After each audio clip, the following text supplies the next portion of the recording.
भाई हर चीज़ की एक लिमिट है. आप इतना भाग सकते हैं, इतना नहीं भाग सकते. इतना वजन उठा सकते, इतना नहीं उठा सकते. इतना दूर देख सकते हैं, इतना दूर नहीं देख सकते. उसी तरह कॉमन सेंस कहता है कि आप में नेकी का भी एक कोटा होगा. अब आप अगर सुबह जाते हैं अपनी इबादत गाह और इबादत करते हैं, तो बाहर निकलते हैं तो आप तो यही महसूस करते हैं कि आपने एक बहुत अच्छा काम किया. आपकी नेकी का एक बहुत बड़ा कोटा खर्च हो गया जिससे किसी का कोई फ़ायदा नहीं हो. मैं तो नहीं जाता हूँ, तो मुझे तो किसी को खाना खिलाना पड़ेगा, किसी बेवा की मदद करनी पड़ेगी. मैं अपना कोटा कैसे कंज्यूम करूं? आप अपना कोटा, सारे मजहबी लोग इंतहाई यूजलेस कामों में यूज़ करते हैं. उसके बाद भी अगर आप में बच्ची है थोड़ी सी शराफत, तो भाई वाह क्या बात है.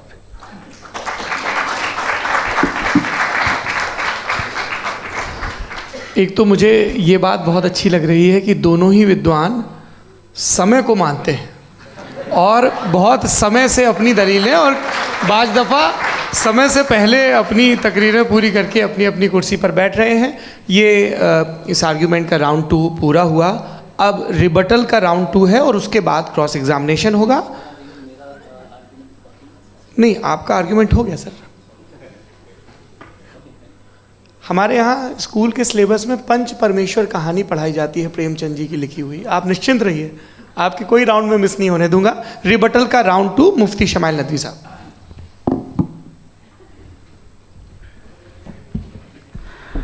असल में जो हकीकी प्रॉब्लम है, असल प्रॉब्लम है, वो ये है कि जावेद साहब के पास कॉन्सेप्ट ऑफ गॉड क्लियर नहीं है. इन्होंने कहा कि कायनात से पहले खुदा तो था, तब भी तो टाइम होगा. ये टाइम कायनात का हिस्सा है. हम खुदा, उस खुदा को मानते हैं नेसेसरी बीइंग का टाइमलेस होना ज़रूरी है, चूँकि वो टाइम का क्रिएटर है. जब उसने टाइम को क्रिएट किया तो वो खुद टाइम पे कैसे होगा? उसने जब स्पेस को क्रिएट किया तो खुद स्पेस में कैसे होगा? अगर वो टाइम एंड स्पेस को पहले से ही उसका पाबंद है तो फिर किस चीज़ को उसने क्रिएट किया? लिहाजा ये सवाल गलत है कि खुदा था तो टाइम होगा. बिल्कुल नहीं. टाइम के पाबंद हम है, खुदा नहीं है. हम फिजिकल वर्ल्ड से ताल्लुक़ रखते हैं, वो मेटाफिजिकल रियलिटी है. दूसरी चीज़ इन्होंने मिसाल दी कि चाय की केतली हवा में घूम रही होगी, और पता नहीं शायद वो बर्टन रसल का उन्होंने हवाला दिया. बहरहाल यही प्रॉब्लम है. प्रॉब्लम यही है कि हम चीज़ों के दरमियान डिफ्रेंशिएट नहीं कर पाते हैं. ये जो आपने मिसाल दी ये इमेजिनेशन है, और मैं जो साबित कर रहा हूँ वो लॉजिकल नेसेसिटी है. आप इमेजिन करना है तो कुछ भी करें, जुपिटर में पिंक एलिफेंट होगा, यूनिकॉर्न होगा, करें. उससे कायनात पे क्या फ़र्क पड़ता है? उससे आप लॉजिकल नेसेसिटी साबित नहीं कर सकते. मैं तो उस प्राइम कॉज की बात कर रहा हूँ, उस नेसेसरी बीइंग की बात कर रहा हूँ जिसके बगैर इस कायनात का एग्जिस्टेंस मुमकिन नहीं है. दूसरी चीज़, मजहब को साइंस चैलेंज करती है वगैरह वगैरह, ये हमारा टॉपिक ही नहीं है. मैं इस पर बात करूँगा तो फिर मेरा वक्त चला जाएगा. मजहब के ऊपर चूँकि हमारी डिस्कशन नहीं है. साइंस को मजहब और बिलखुसूस मैं और हमारा वर्ल्ड व्यू कम अज़ कम साइंस को पीछे नहीं करता है, साइंटिज़म की मजम्मत करता है. इसकी वजाहत मैंने पहले कर दी. दूसरी चीज़ इन्होंने कहा वर्ल्ड का नक्शा लीजिए, वर्ल्ड मैप लीजिए, 2 अलग अलग जगह की. हज़रत मैंने ये होमवर्क किया था और मैंने मिडिल ईस्ट का एक नक्शा लिया और यूरोप का एक नक्शा लिया. ये मजहबी इलाका और ये लिबरल और एथीस्ट इलाका. मुझे पता चला कि सबसे ज़्यादा रेप केसेस जो हैं वहाँ पर हैं.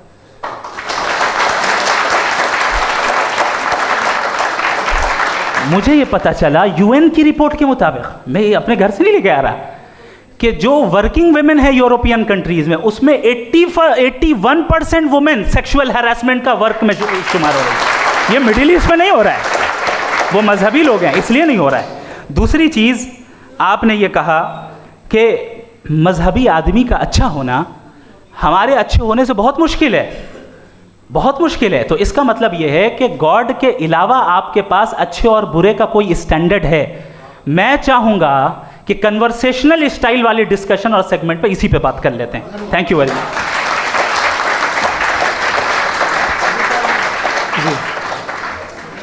ये रिबटल का राउंड 2 है. आपके पास 5 मिनट का वक्त है और इसके बाद क्रॉस एग्जामिनेशन शुरू करेंगे. आप चाहें तो जो इन्होंने सवाल पूछे उनके जवाब आप रिबटल में भी दे सकते हैं. जी.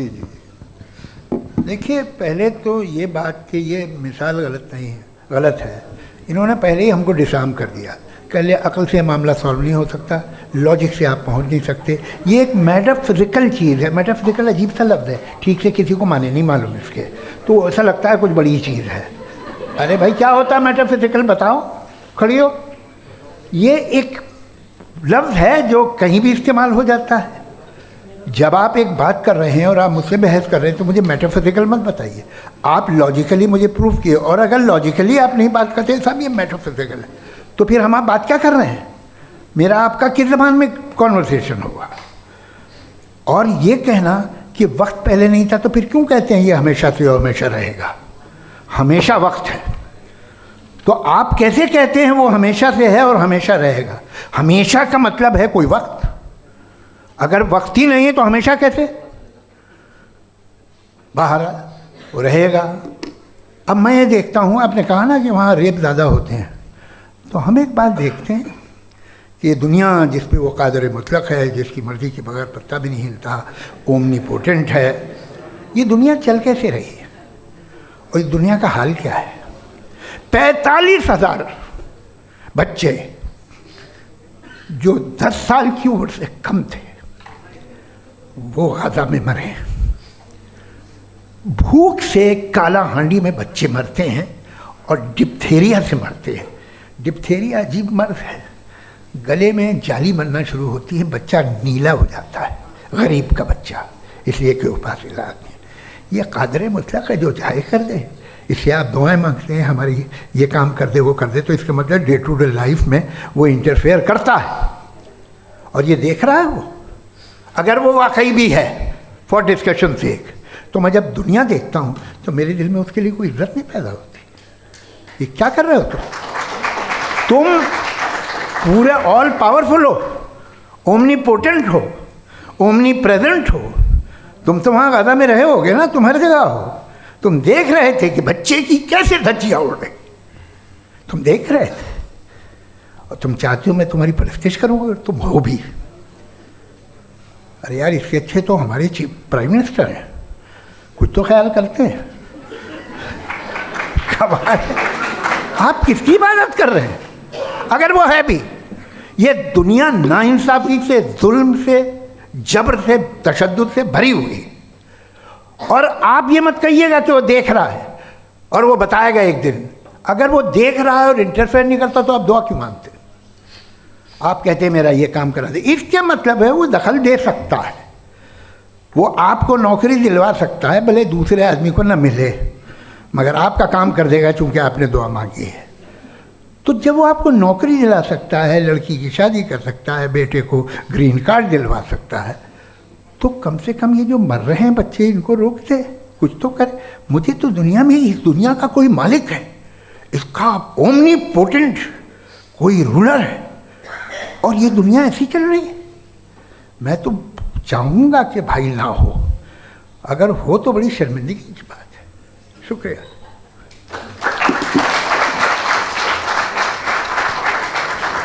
देवियों और सज्जनों, इस बहस के 2 राउंड और 2 रिबटल पूरे हो चुके हैं। अब सबसे ज़रूरी और सबसे मुश्किल राउंड शुरू हो रहा है, क्रॉस एग्जामिनेशन का।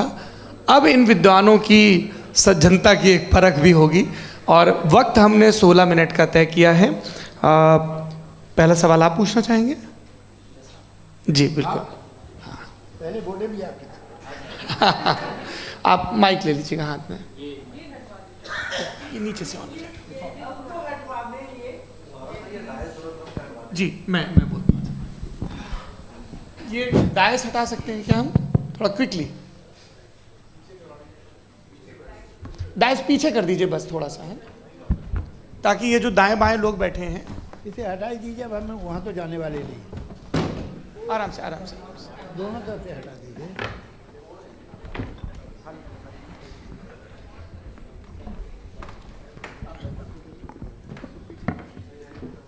इस बीच आप लोग भी अपने अपने सवाल तैयार कर लें। ये ध्यान रखेंगे कि मैं यहाँ से सवाल लूँगा, आप लोगों को अपना हाथ ऊपर करना है, अपना नाम बताना है और अधिकतम 3 वाक्यों में अपना सवाल पूरा करना है। कई लोग सवाल की जगह भाषण देने लगते हैं, उससे आज बचना है।